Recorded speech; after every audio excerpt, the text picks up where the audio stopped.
నువ్వు తగ్గిస్తానన్న పెట్రోల్ ధరలు వెంటనే, ఉత్తర కుమారుడు తగ్గిస్తానన్న పెట్రోల్ ధరలు వెంటనే ఈ కూటమి ప్రభుత్వానికి డిమాండ్ చేస్తుంది. ముఖ్యంగా పెట్రోల్ డీజిల్ పెరగటం వలన ఈరోజు అన్ని నిత్యావసర సరుకులు కూడా పెరిగే అవకాశం ఉంది.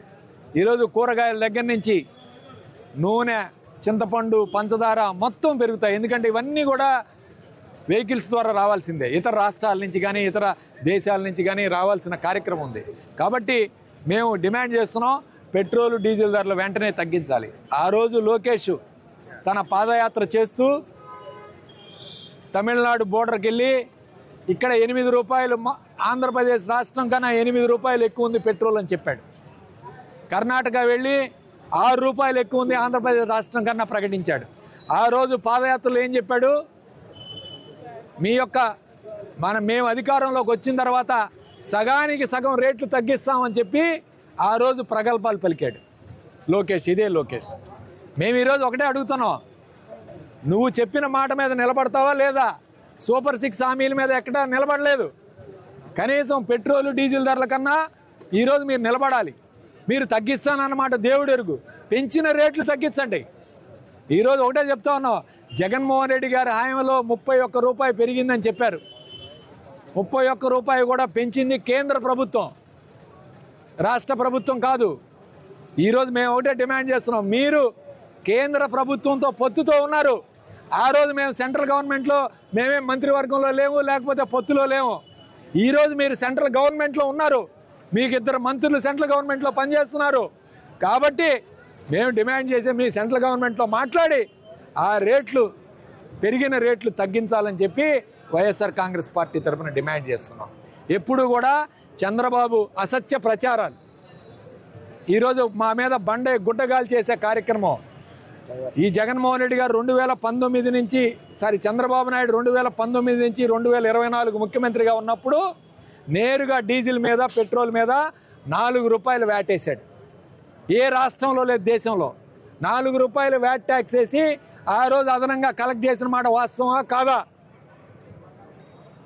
ఆ తర్వాత జగన్మోహన్ రెడ్డి గారు వచ్చిన తర్వాత కేంద్ర ప్రభుత్వం పెంచింది పెట్రోల్ డీజిల్.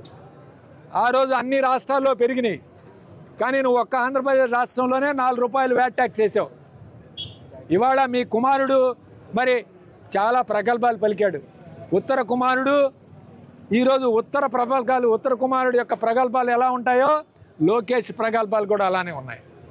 నిరుద్యోగ భృతి అన్నాడు, 30 లక్షల ఉద్యోగాలు అన్నాడు, ఇవాళ సూపర్ 6 అన్నాడు. డేటా సెంటర్ మోసం చేసి వైసీపీలో వచ్చిన డేటా సెంటర్ని ఇవాళ క్రెడిట్ చోరీ చేశారు. సచివాలయాలు ఈరోజు నిర్వీర్యం చేశారు, మెడికల్ కాలేజీలు నిర్వీర్యం చేశారు, పోర్టులు నిర్వీర్యం చేశారు, ఫిషింగ్ హార్బర్లు నిర్వీర్యం చేశారు. ఇదంతా కూడా కేవలం వాళ్ళు దోచుకోవడానికి మాత్రమే. తెలుగుదేశం పార్టీ నాయకులు, కార్యకర్తలు, ఎమ్మెల్యేలు దోచుకోవడానికి మాత్రమే ఈరోజు ఈ ప్రభుత్వం పనిచేస్తుంది. సామాన్య ప్రజల బాధలు ఎవరు కూడా పట్టించుకోవటం లేదు. పండించిన పంటకు గిట్టుబాటు ధర లేదు, ఫీజు రియంబర్స్మెంట్ లేదు, రైతు భరోసా లేదు. ఇవాళ పథకాలన్నీ కూడా అటకెక్కించే కార్యక్రమం చేశారు. మహిళలకి 15,000 ఇస్తాను, ఇచ్చేసాను P4లో అని చెప్తున్నాడు. ఒక్కరికన్నా ఇచ్చారా ఈ రాష్ట్రంలో?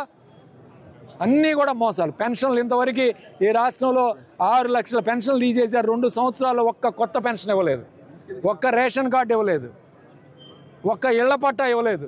అంతా కూడా మోసపూరితమైన మాటలు, మోసపూరితమైన పరిపాలన తప్ప ప్రజల్ని మోసం చేసే కార్యక్రమం. ఈరోజు వైఎస్ఆర్ కాంగ్రెస్ పార్టీ పెద్ద ఎత్తున రాష్ట్ర వ్యాప్తంగా కూడా పెట్రోల్ డీజిల్ ధరలు వెంటనే తగ్గించాలని మరొక భయం ఉంది. ఈరోజు సామాన్యుల్లో మళ్ళీ 3 రూపాయలు, 5 రూపాయలు మళ్ళీ పెంచుతారని చెప్తా ఉన్నారు, భవిష్యత్తులో కూడా విడతలుగా. కాబట్టి దీనికి అంతా కూడా కూటమి ప్రభుత్వమే బాధ్యత. చంద్రబాబు నాయుడు బాధ్యత తీసుకోవాలి. నాకు మోడీ నేను చెప్తే మాట అంటాడు, నేను చెప్తే అన్ని పనులు చేస్తాడని చెప్తున్నాడు కదా, కనీసం ఈ మాట చెప్పి ఆంధ్ర రాష్ట్ర ప్రజల కోసం ఈ కార్యక్రమం చేయాలని చెప్పి వైఎస్ఆర్ కాంగ్రెస్ పార్టీ తరఫున డిమాండ్ చేస్తాం.